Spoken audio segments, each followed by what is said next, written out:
Hello, welcome to Smokin with Swami. I'm Swami Chaitanya. Hey, and I'm Nikki, and we got some amazing guests today. We have Brian and Danielle and Waldo Dwyer, all the way from Pennsylvania here, Philadelphia, I should say, Philadelphia. And yeah, and you got to turn around and say hi to the camera, Waldo, so everyone can see your cute little face. That's Waldo. Yeah, see, that's Waldo. Can you say hi? Hi. Okay. Waldo is precious, and his parents are precious too because they have helped their son cure from cancer using cannabis, and we wanted you to hear their story.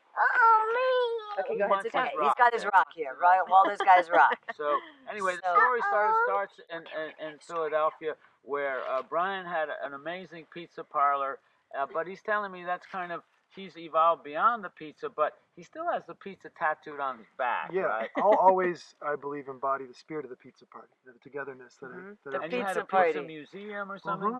Yeah, I have a Guinness record for the world's largest collection of pizza-related memorabilia. Where does the word pizza come from, actually, and where did the pizza originate? Okay, so pizza, this is a very, much talked about, the etymology of the word. I know, but, this is serious. But I believe, one of the sources that I find to be truer than most is that actually in Greece, where a lot of it was considered, I think the word was southern Greece is pizza. Or, Now wait, this is radical. You're telling me Greek I'm pizza? saying that Not the etymology of the word actually, I think stems from Greece, where the word for bread, which I want to say pita, Pita. and Southern Italian Oh, like say pizza bread. Yeah, in Southern Italian. Oh, that people makes say total pizza. sense. Mhm. Okay.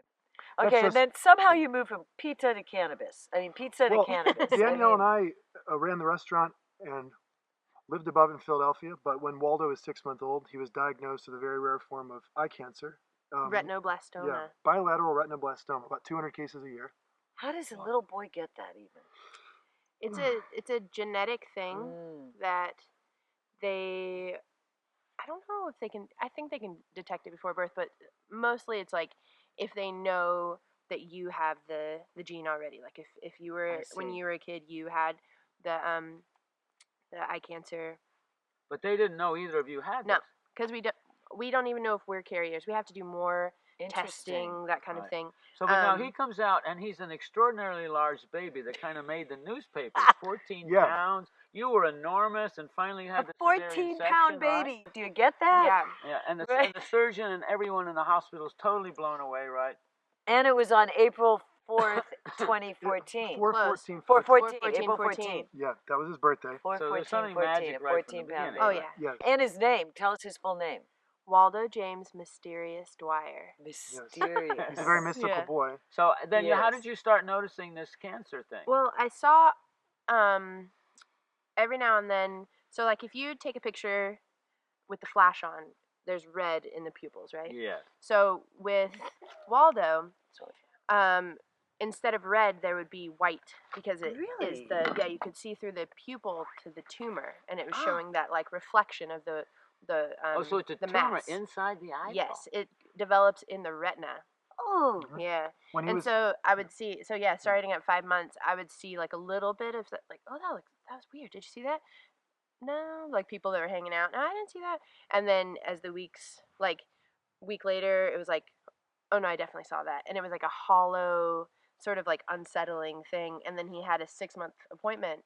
So if you want to say. Let me just ask, was it affecting his vision at all? at the time of his diagnosis, there was a tumor in his, I believe, his left eye, so big that he couldn't see out of it at the time. Well, you could tell that he wasn't seeing out of it as well because as it got closer, I was like, well, I'm going to the 6-month appointment. I'll ask there. Looked up on Google. Unfortunately, it could be this rare childhood eye cancer, or it could be nothing. And I was like, oh. But as we got closer to the 6-month appointment, that eye was like starting to drift outwards because it wasn't working as much, so it was getting a little lazy. Oh, Yeah. the eye was like turning Starting the to- actual. Yeah. Yeah, So- and that's when I was like, oh. So when we went in for a 6-month Yeah. appointment, within a half hour of them seeing that mass, they rushed us to the hospital, and we were thrown headfirst in the world of, modern medicine. I mean, they were in both of his eyes. We had to start chemo a few days later. Oh, it was in both of his eyes. The tumors Yeah. were spreading the other eye too. So it goes, they rate it from the tumor size from A to E. A is the smallest, E is like filling the whole eye, basically. The eye that we could see the tumor in was a D. And so there's a 50% chance of saving the eye. The other eye had 2 that were B, so they were really small. But there were 2 of them. Yeah, they were spreading in his eye, and when they wanted us to start chemo right away, that night, we for the first time had to really come to grips with what chemotherapy is. Yeah. So he's 6 months old. He's 6 months 6 old months at the old. time. Only had chemo. only had breast milk. He'd never had any food, water, Yeah. any other medicine at all. So we're now we're coming to Yeah. grips with what chemotherapy actually is, which if you are familiar with it at all, it's essentially just a cocktail of narcotics, steroids, opiates. It's a lot of harsh drugs that even in an adult's body, you really it renders a lot of people to the point where they can't even walk. So we were told this. Oh, they're full of this toxins. Yes, Right. very And it poisonous basically is like killing you to keep you alive. stuff. Yeah, Right? it's gonna try and Yeah. kill as many cells as Yeah. it can, hopefully killing all the cancer cells. Yeah. But it's But- indiscriminately killing it. Yeah, and so we had to, Yeah. Danielle woke me up the next, right around that time. I remember like the next morning, just terrified of what chemotherapy is. 2 very good friends of ours who are very familiar with plants and growing plants and cannabis specifically, pulled us aside that night after we got the diagnosis, and just sat us down and said, "So." Over crab legs. Oh yeah, we were eating crab. Not important. pizza. No, it is. Not pizza. Not pizza. Okay. Yeah, no, they said But- you guys need to come over. Let's make But crabs. it's funny Yeah. because isn't crabs, isn't that krebs? in Greek or something. Something like that, and Maybe. that's cancer. I mean, Oh my cancer, gosh. Yeah, you're right. Oh, That God, was part that's of it. true. That was Cancer part of in the it. Yeah, I was crab. like, this is important, and I can't remember why. Just because I like crabs? No. But when You're right. it was a very somber dinner, and my Yeah. friends took me upstairs and said, "So Waldo's got cancer. What do you want to do about this?" And I was very, I was pretty numb because in 3 days chemo started, and I said, "What do you mean? What do you want to do about this?" And they slid a phone over and just opened my eyes to all these stories on Instagram and on Google of just children who had been treating their cancer or various ailments. You had no idea that this was happening. I'd never heard of cannabis oil use. You hear right like about like people like smoking for like pain and nausea, but not kids. Like you hear like adults. Right, You know, it's you very don't hear about kids taking cannabis. But you hadn't heard about the epilepsy things also? Well, I'd Not never really. heard. I personally Yeah. had, you see things Not at that passed point. around on Mhm. social Yeah. media. Sometimes you dismiss it as anecdotal. I Yeah. mean, I can Right, say, yeah. me personally, I've always enjoyed partaking, but never saw it as a sacred medicine. And so, Yeah. to be introduced to these stories, we contacted parents that night. We, for the next few days, just went into Did some research. a lot of deep research and decided we needed to figure out a way to get across the country to get cannabis oil, ship it home, and start treating Waldo with it. Because then chemo you is already can't- starting. And So you don't he had have already access to it started in the chemo at Pennsylvania. this point. You're saying so he had started it. No, and- no, this was the night before. You had? This Ben so asked me to. so this is the night before we were gonna start that we were talking and researching and making ideas, but they couldn't go until the weekend because it was Wednesday, Thursday, Friday that Waldo was having his treatment, Right. and So, and Brian was gonna be there with us, so and then on the weekend Brian and a friend left and I was with Waldo and the other friend that was like saying you guys should be doing this, he stayed back with me and saw how sick Waldo was. So And where he did had you 3 go? treatments. He had 3 chemo treatments. Well, then. he has two days of chemo, one day at the eye hospital where they do cryotherapy and laser therapy. They freeze the tumor because you can't cut into an eye. You can't remove a tumor. It just doesn't work that way. You You have can't. to shrink You it. can't sew an eyeball. Wow. Essentially, Waldo's family, blood and not, his friends, we gathered around Waldo and said, we've got to do what it takes to save his eyes, to save his life. At the time he was diagnosed, we didn't know if it had metastasized beyond his eyes. So we made a decision between ourselves to try and, raise the money in a few days. And we decided we're going to fly to California. We're going to find this cannabis oil.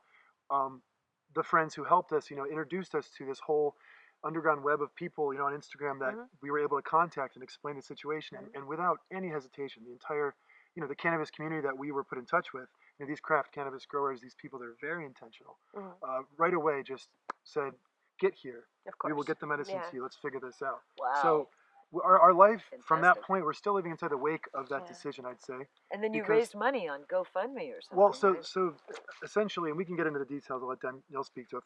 From that point though till here, we've been on this journey for about a year and a half.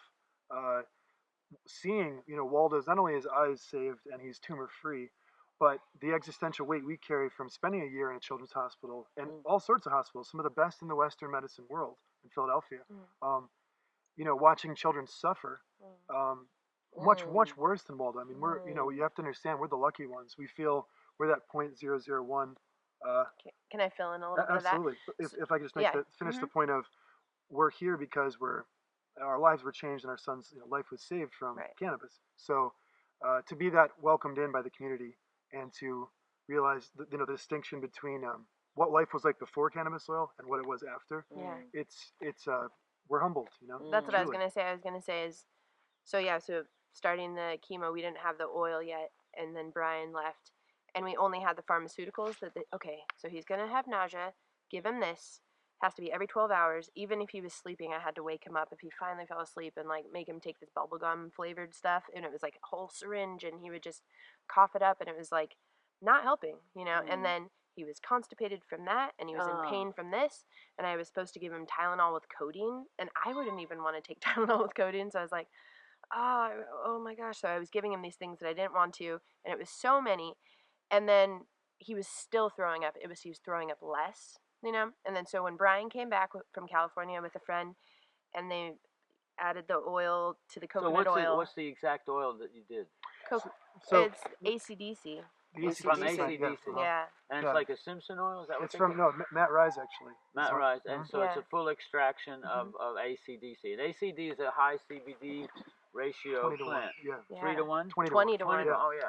20, so he doesn't get high at all from CBD this. and 1 point THC. Yeah. Interesting. No, so, there's with that much CBD, barely it's any totally not psychoactive. psychotropic. No. Yeah.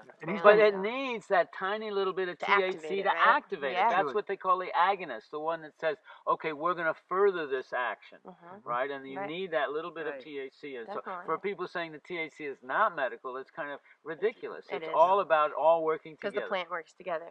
Yeah, and then last thing I was going to say is that we saw the difference. So I was just heartbroken seeing Waldo just being a different kid. He couldn't crawl. He couldn't laugh. Stopped shitting. Stopped eating. He couldn't eat because his jaw was hurting from the chemo. This is a kid that laughs all the time. Yeah, absolutely. And then so 6 months old at the time. So when they got back and they mixed up the oil with the coconut oil, and we were all just really nervous to give it to him. It was a tiny pinpoint, like the head of a needle.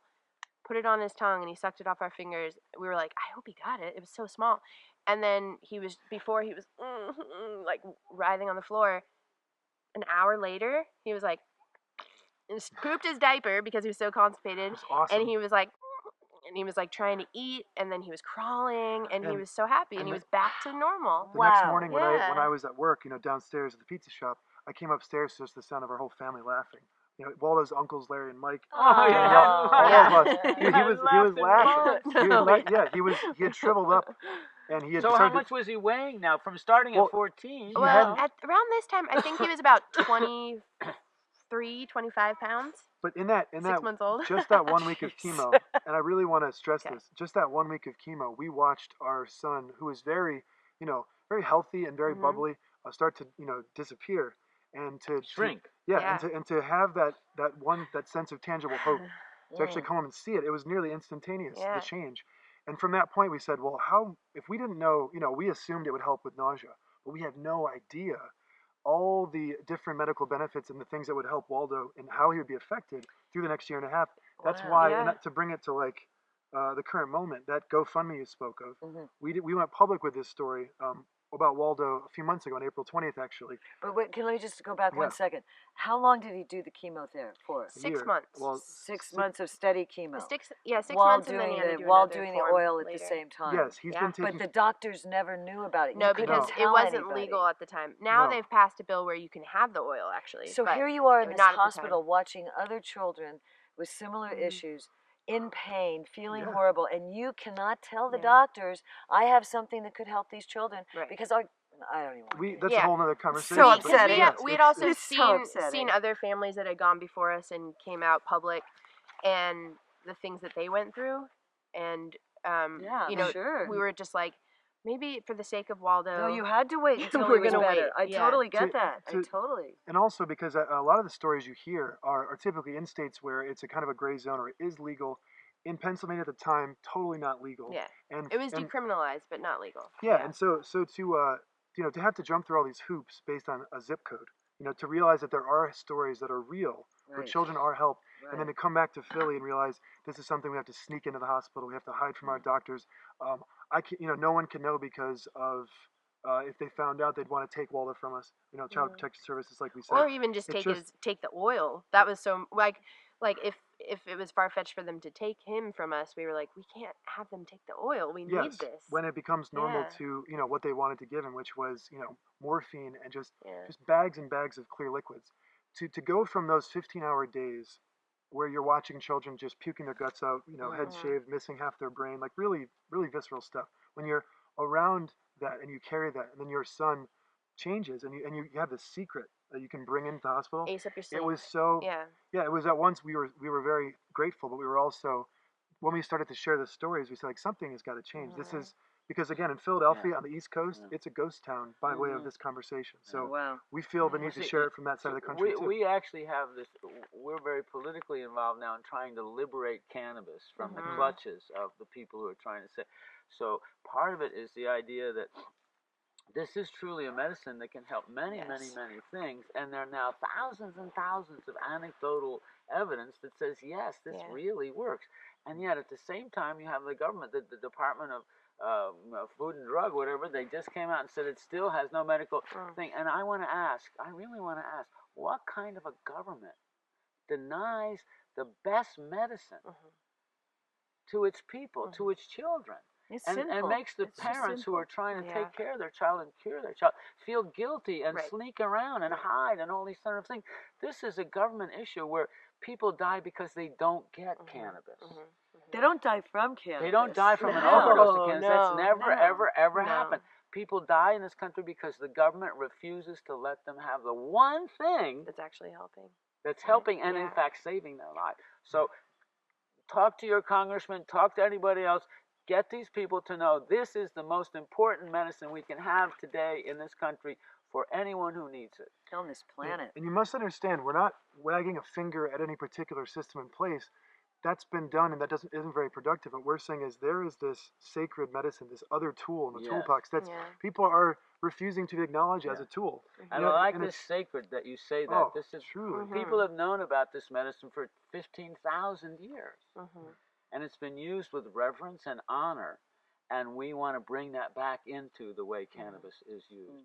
And that's what the people here in the mountains, we're growing the finest we can, the purest we can, with organic methods, with pure water, and without chemistry, without pesticides, and so on. And that becomes the best medicine for people who really need it. And that's where we got put in touch with people such as yourself, your kinfolk, the people who grow and with intention. What are you going to give a 6-month-old? But the most pure, non-toxic thing you can.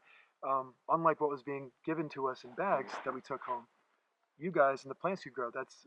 Oh, Nikki wants to join. I'm sorry. Just so you know. He likes the medicine. To bring it home to the idea of if it's safe for children. Of course, you want to consider also, and something that's not really a part of the conversation yet nationwide, is it's not just about laws and people, it's about the medicine itself, how it's grown, the people who grow it, and that's honestly what's brought us into the community. Well, you talked about community, truly, and what we have a cannabis community, and it's developed over 50, 60 years, so it's had to be totally hidden. But now we're coming and we're saying, yes, here we are, and we have music, we have literature, stories, we have our own myths, we have our own educational process, we have our own medical process, and we're here to help.